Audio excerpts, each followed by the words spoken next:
तीन बहनों की लालची भाभी करिश्मा, रेशमा और मनीषा 3 बहनें हैं। उनका एक भाई भी है। मयंक अपनी बहनों को बहुत प्यार करता है। लेकिन मयंक की पत्नी सविता इस मामले में मयंक से बिल्कुल ही अलग है। वो अपनी नंदों का जितना बुरा कर सकती है उतना बुरा करती ही रहती है और अपनी नंदों पर हुक्म भी चलाती है। करिश्मा, करिश्मा, तुमने अभी तक नाश्ता नहीं बनाया? तुम्हारे भैया को ऑफिस जाने में देर हो रही है। हाँ भाभी, बस अभी बनाती हूँ। करिश्मा, तुम ये ढीलापन छोड़ दो। कल को पराए घर जाना है। वहाँ अगर तुम इस तरह से काम करोगी तो लोग क्या कहेंगे कि माँ ने और भाभी ने कुछ सिखाया नहीं। और तुम्हारी दोनों बहनें कहाँ हैं? रेशमा मार्केट गई है और मनीषा सो रही है। क्या? सुबह के 8 बज रहे हैं और ये महारानी अभी भी सो रही है? ये कहते हुए सविता अपनी सास दुर्गा देवी के पास जाती है। माँ जी, देख रही हो अपनी बेटियों के तौर तरीके? क्या हुआ बहू, सुबह सुबह क्या कर दिया मेरी बेटियों ने? अरे एक तो अभी अभी उठकर किचन में गई है, दूसरी सुबह सुबह बाहर चली गई और तीसरी अभी तक सो रही है। क्या करूं मैं इन तीनों का, मैं तो परेशान हो गई हूँ। जा जाकर उठा उसे और रेशमा से मैं बात करती हूँ। सविता सीधा मनीषा के कमरे में जाती है और उससे कहती है, महारानी जल्दी उठो, सूरज सर पर आ गया है। भाभी थोड़ी देर और सोने दो ना, मैं रात को लेट सोई थी। वो क्या ना, यूनिट टेस्ट चल रहे हैं। शराफत से उठती है या नहीं, या फिर पानी की भरी बाल्टी डालूं तेरे ऊपर? नहीं भाभी, मुझे बिस्तर में नहीं लाना, उठती हूँ मैं। मनीषा जल्दी से उठकर बाथरूम में चली जाती है। सभी आराम से बैठकर नाश्ता कर रहे होते कि तभी रेशमा बाजार से हाथ में सामान लिए आ जाती है। रेशमा को देखते ही सविता उस पर बरस पड़ती है। लो, आ गई महारानी। ऐसा भी क्या सामान लाना था जो सुबह आंख मलते ही बाजार की तरफ रवाना हो गई? भाभी, कल आप ही तो चीख रही थी कि घर का सारा सामान मुझे ही लाना पड़ता है, घर में किसी को भी किसी काम से कोई लेना देना नहीं है। अब मैं बाजार जाकर सामान ले आई तो आपको इस बात से भी तकलीफ हो रही है? देख रही हो माँ जी, अपनी बेटी की जुबान कैंची से भी तेज चलती है। और मयंक, आप तो कुछ कहेंगे नहीं अपनी लाडली बहन को। रेशमा, अपनी भाभी से ऐसे बात नहीं करते। चलो माफी मांगो। भैया, मैं क्यों माफी मांगू? आप भाभी से बोलिए ना कि हम पर कम हुक्म चलाया करे। हम इस घर की बेटियां हैं और आपकी पत्नी की ननद है, नौकरानी नहीं। लो कर लो बात। इनकी भलाई के लिए कुछ भी बोलो तो इन्हें बुरा लग जाता है। इस घर में यही इज्जत है मेरी। देख लो माँ जी, आपकी बेटी किस लहजे में मुझसे बात कर रही है। सविता वहाँ से चली जाती है। मयंक को बहुत गुस्सा आता है, वो भी वहाँ से चला जाता है। फिर करिश्मा रेशमा को समझाती है, तुम्हें भाभी से माफी मांग लेनी चाहिए थी ना। लेकिन दीदी, मैंने कुछ किया ही नहीं तो मैं माफी क्यों मांगू? हाँ करिश्मा दीदी, रेशमा दीदी जैसे ही घर में आई भाभी ही उन पर चिल्ला रही थी। हाँ, मैं मानती हूँ कि गलती भाभी की थी। मैं तो इसलिए बोल रही हूँ कि भाभी ने माँ को तो पूरी तरह अपने वश में कर लिया है। वो हमारी बात सुनती ही नहीं। मयंक भैया हमारे लिए हमेशा खड़े रहते हैं, इसलिए उनकी बात का मान तो तुम्हें रखना चाहिए था ना। कोई फायदा नहीं दीदी, कुछ दिनों की बात और है, भाभी उन्हें भी हमारे खिलाफ भड़का देंगी। फिर वो भी माँ की तरह हमारी किसी बात का विश्वास नहीं करेंगे। इसी तरह सविता अपनी तीनों ननदों को किसी न किसी बात पर परेशान करती रहती थी। एक दिन मयंक अपनी तीनों बहनों के लिए गिफ्ट लाया। करिश्मा, ये तुम्हारे लिए हार का सेट, रेशमा तुम्हारे लिए सुंदर सी ड्रेस, और मनीषा तुम्हें किताबें पसंद है ना, तुम्हारे लिए किताबें लाया हूँ। थैंक यू भैया। थैंक यू भैया। थैंक यू भैया। करिश्मा, तुम्हारा नेकलेस कितना सुंदर है। ये भैया कहाँ से ले आए होंगे? मैंने भैया को 3 दिन पहले फोन पर ये डिजाइन दिखाया था और आज भैया ये ले आए। सविता तो अपनी ननदों के गिफ्ट्स देखकर जल गई और करिश्मा का नेकलेस तो उसे भी बहुत पसंद आया था।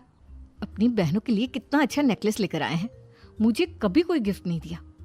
मैं आज ही ये हार चुरा लूंगी। रात में सविता करिश्मा का हार चुरा लेती है और इसी तरह उसे अपनी ननदों की जो भी चीज अच्छी लगती वो उसे मांगती नहीं, बल्कि रात के अंधेरे में चुरा लेती। इसी तरह दिन बीतते गए और सविता ने मयंक के दिल में भी उसकी बहनों के लिए नफरत पैदा कर दी। एक दिन मयंक ने करिश्मा और रेशमा के लिए रिश्ता देखा और ये बात उसने घर में सबको बताई। माँ, करिश्मा और रेशमा के लिए बहुत अच्छा रिश्ता आया है। वो लोग कल इन्हें देखने आ रहे हैं। आप और सविता मिलकर सारी तैयारी कर लेना। ये सुनकर करिश्मा और रेशमा खुश हो जाती हैं, लेकिन सविता सोचती है, अगर इन दोनों बहनों की शादी हो गई तो घर और बाहर का काम कौन करेगा? मनीषा तो एक नंबर की कामचोर है, उससे तो किसी बात की उम्मीद लगाना ही बेकार है। मुझे इस शादी को रोकना होगा। अगले दिन सभी लड़के वालों के स्वागत की तैयारी करने में लगे होते हैं।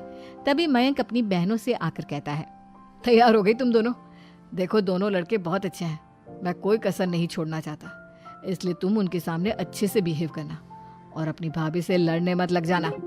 करिश्मा, तुम वो नेकलेस पहन लो ना जो मैं तुम्हारे लिए लाया था। भैया मैं बहुत देर से वो नेकलेस ढूंढ रही हूँ, लेकिन मुझे मिल ही नहीं रहा। क्या तुमने नेकलेस खो दिया? तुम्हें पता भी है वो कितना महंगा था? तुम कोई काम ढंग से नहीं कर सकती। मयंक गुस्से में वहां से चला जाता है। थोड़ी देर बाद लड़के वाले भी आ जाते हैं। वो दोनों बहनों को पसंद कर लेते हैं और रिश्ता पक्का हो जाता है। लेकिन सविता के दिमाग में तो कुछ और ही खिचड़ी पक रही थी। वो पंडित जी के पास करिश्मा की कुंडली लेकर जाती है और उन्हें पैसे देकर करिश्मा की कुंडली बदलवा देती है। जब लड़के वालों के पास करिश्मा की कुंडली जाती है तो वो दुर्गा को फोन करते हैं। बहन जी, हमने करिश्मा की कुंडली अपने पंडित जी को दिखाई थी। आपकी बेटी की कुंडली नहीं बल्कि दोषों का पिटारा है। देखिए, मैं और मेरे पति इन सब बातों में बहुत विश्वास करते हैं, इसलिए हम आपकी बेटी से अपने बेटे की शादी नहीं करा सकते। इस तरह करिश्मा का रिश्ता टूट जाता है और सभी घर वालों को बहुत दुख होता है।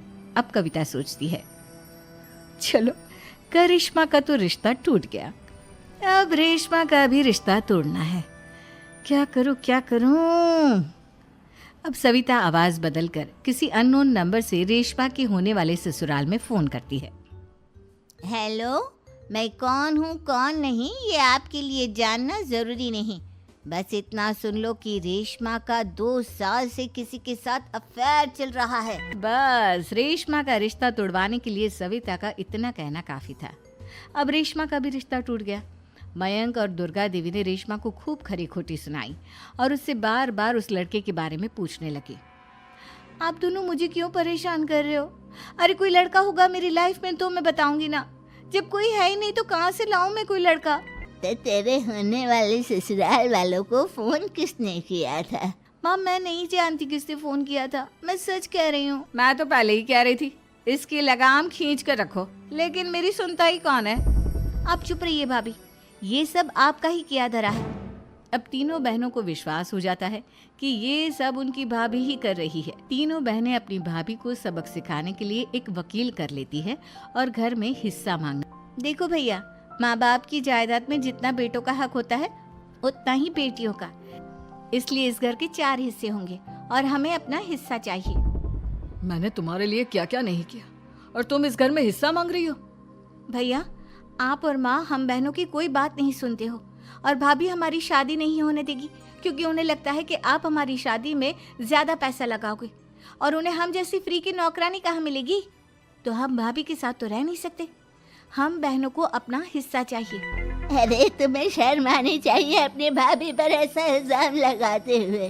वो तुम्हारे बारे में कितना सोचती है। हाँ माँ, भाभी हमारे बारे में बहुत सोचती है, दिन रात बस यही सोचती रहती है कि किस तरह से अपनी तीनों ननदों को परेशान करूं और कभी मुझे पढ़ने भी नहीं देती।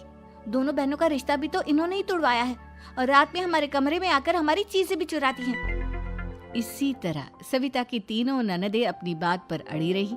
अब कोर्ट में तारीख भी शुरू हो गई। जब सविता को लगा कि उसकी तीनों ननद इतनी आसानी से नहीं मानने वाली, तो उसने अपने पति और सास को सारी सच्चाई बता दी और अपनी तीनों ननद से माफी मांगी। मयंक और दुर्गा को भी अपनी गलती का एहसास हो गया। अब सविता खुद करिश्मा और रेशमा के लिए अच्छा रिश्ता ढूंढती है और उनकी शादी करवाती है।